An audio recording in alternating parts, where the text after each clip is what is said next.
अज़बिल्लाहिमिनश्शैतानिर्रजीम बिस्मिल्लाहिर्रहमानिर्रहीम अस्सलामु अलैकुम। कैसे हैं आप सब? ठीक है। इंशाल्लाह इस वीडियो में हम कैसे 100 इंडेक्स का एनालिसिस करेंगे। आज डेट है 24 मार्च 2026। तो ईद के बाद आप फर्स्ट डे है जब मार्केट ओपन हुई है। तो कल एक न्यूज़ भी आई थी, जैसे हम सब ने वो न्यूज़ भी देखी कि जो यूएस के ट्रंप ने ट्वीट किया है कि ईरान के जो इंफ्रास्ट्रक्चर के ऊपर, पावर प्लांट्स के ऊपर जो मैंने स्ट्राइक करना था वो मैंने मुलतवी कर दिए 5 डेज़ के लिए। लेकिन फ़ौरन से ही इस क्लेम को ईरान ने जो है ना वो रिजेक्ट कर दिया। लेकिन जब ट्रंप ने ये क्लेम किया तो उसके फ़ौरन बाद मार्केट में एक शार्प जो है ना मूवमेंट देखने को मिली, क्योंकि ट्रंप ने एक स्ट्रेटेजिक मूव प्ले की थी कि यूएस की स्टॉक मार्केट ओपन होने से पहले उसने ये स्टेटमेंट दी थी। तो जैसे मार्केट ओपन हुई स्टेटमेंट की बेस पे, तो मार्केट में $2 ट्रिलियन मार्केट में जल्दी से आया, जिसकी बेस पे मार्केट फ़ौरन से बाउंस बैक हुई थी। यूएस स्टॉक मार्केट SP 500 फ़ौरन से बाउंस हुआ था। ऑयल की प्राइसेस जो है ना वो शार्प डिक्लाइन हुई थी, 100 से जो है ना सीधा सीधा $86-87 पे, $85 पे आ गई थी। और गोल्ड भी जो है ना वो फ़ौरन से बाउंस बैक हुआ था।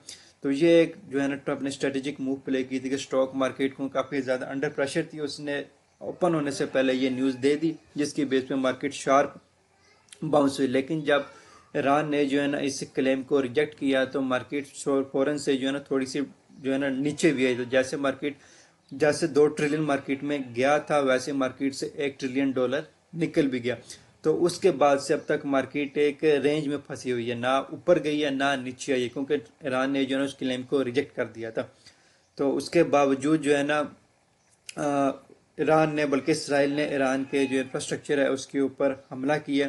ठीक है। तो 5 डेज़ का जो ये गैप ट्रंप ने मांगा है, एक स्ट्रेटेजिक मूव प्ले किया है कि उसके पैराट्रूप्स भी जो है इस टाइम मिडल ईस्ट में पहुंच जाएंगे, उसकी मेरीन्स भी जो है वो भी मिडल ईस्ट में पहुंच जाएंगी। तो वो एक बड़ी गेम प्ले कर रहे हैं कि जो एयरफोर्स है उसके थ्रू वो उनके इंफ्रास्ट्रक्चर पर हमला करेंगे, और जो ग्राउंड फोर्सेस है उसके थ्रू वो कार्ग आइलैंड को सिक्योर करने की कोशिश करेंगे, या स्ट्रेट ऑफ हॉर्मुज से शिप्स को पास करने की कोशिश करेंगे।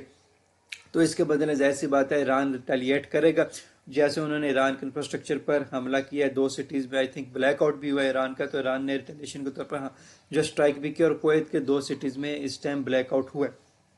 तीसरी मेन चीज़ जो है, जो कमिंग वीकेंड पर जो इस टाइम न्यूज़ चल रही है, जो मोस्ट इंपॉर्टेंट न्यूज़ है कि यूएई एंड सऊदी अरेबिया जो है ना वो ट्रंप के साथ ज्वाइन कर लें इस वार में।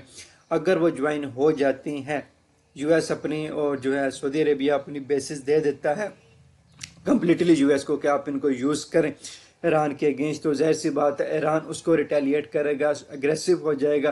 तो ये वार जो है ना वो रीजन एक्सकलेट होने के चांसेस बहुत ज़्यादा हैं। तो कमिंग वीकेंड जो है बहुत बहुत ज़्यादा क्रूशल है। तो इस वीक में आप जितने भी प्रॉफिट टेकिंग कर सकते हैं कर लें। आज ट्यूसडे है, मार्केट ओपन हुई है, कल वेडनेसडे है, थर्सडे फ्राइडे वाला दिन बहुत इंपॉर्टेंट है।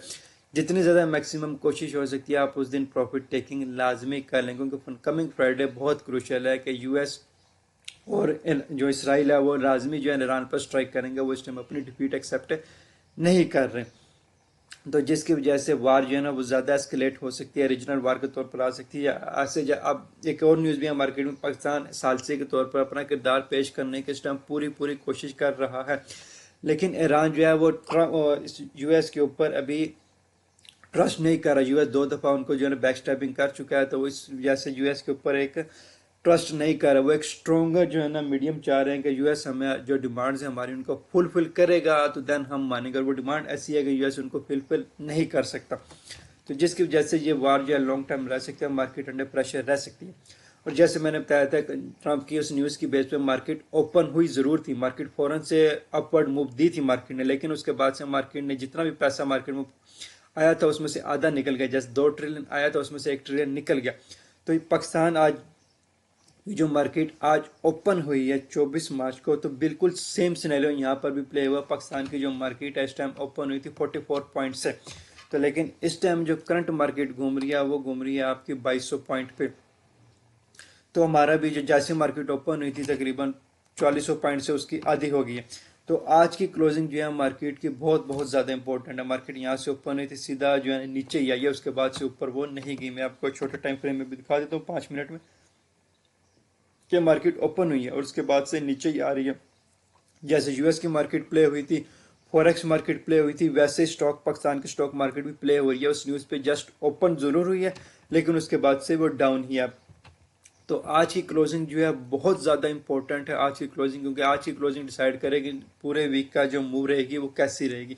अगर आज की क्लोजिंग इससे ऊपर आ जाती है, हमारे पास 5000 पॉइंट प्लस आ जाती है, हमारे पास इससे ऊपर क्लोजिंग आ जाती है, 158 से ऊपर आ जाती है, तो नेक्स्ट डे भी हमारा पॉजिटिव हो सकता है।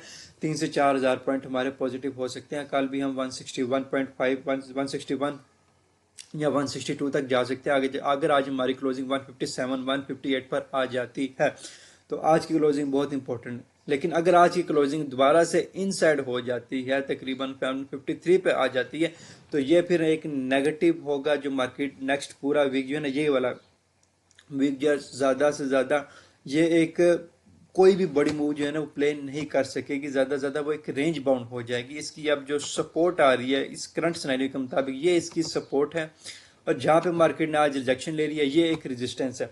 और आज की क्लोजिंग मैटर करती है। अगर इस रेजिस्टेंस से ऊपर क्लोजिंग आ जाती है तो नेक्स्ट डे हमारा पॉजिटिव होगा।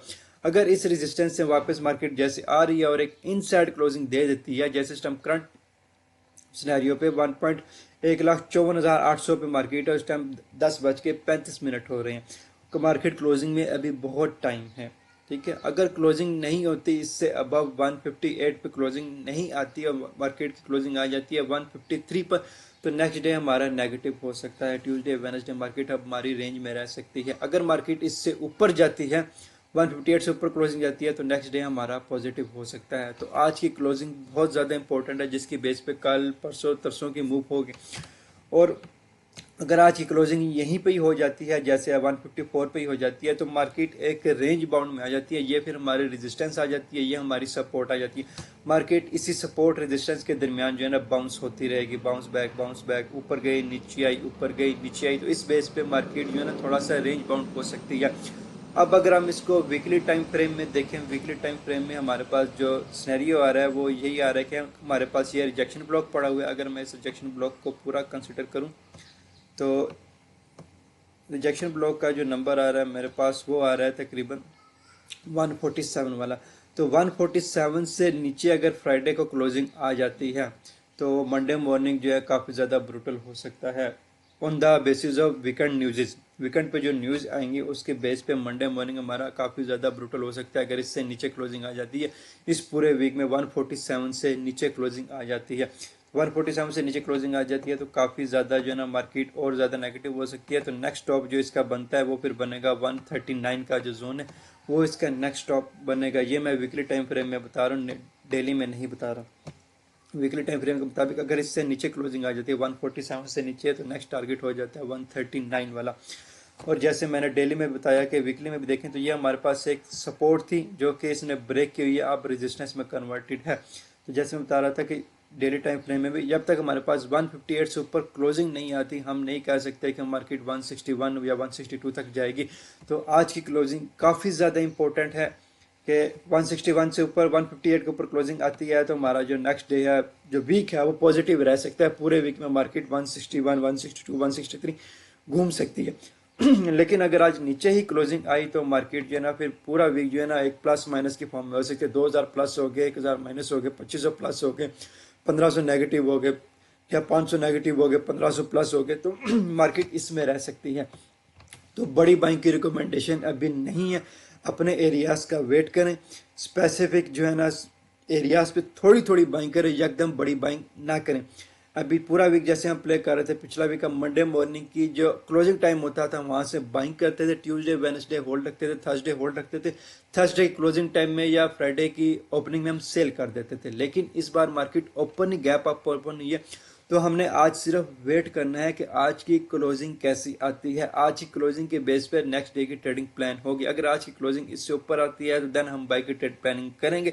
अगर आज की क्लोजिंग इससे नीचे आती है तो हम कोई भी बाई की ट्रेड प्लान नहीं करेंगे। पूरे वीक में हम वेट करेंगे कि मार्केट की कोई हमें इनसाइड नीचे से रिजेक्शन मिलेगी। जब तक नीचे से रिजेक्शन नहीं मिलेगी हम बाइंग नहीं करेंगे। अभी बाइंग नहीं, आज के डे में तो स्पेशली कोई बाइंग नहीं। आज के डे में जस्ट वेट है कि मार्केट क्लोजिंग कैसे होती है। तो क्लोजिंग बहुत इंपॉर्टेंट है। तो इस वीडियो में यही अपडेट देनी थी। मुझे इजाज़त दीजिए, दुआ में याद रखें। अल्लाह हाफिज़। हमारा कोर्स भी लॉन्च हो रहा है 3 अप्रैल से।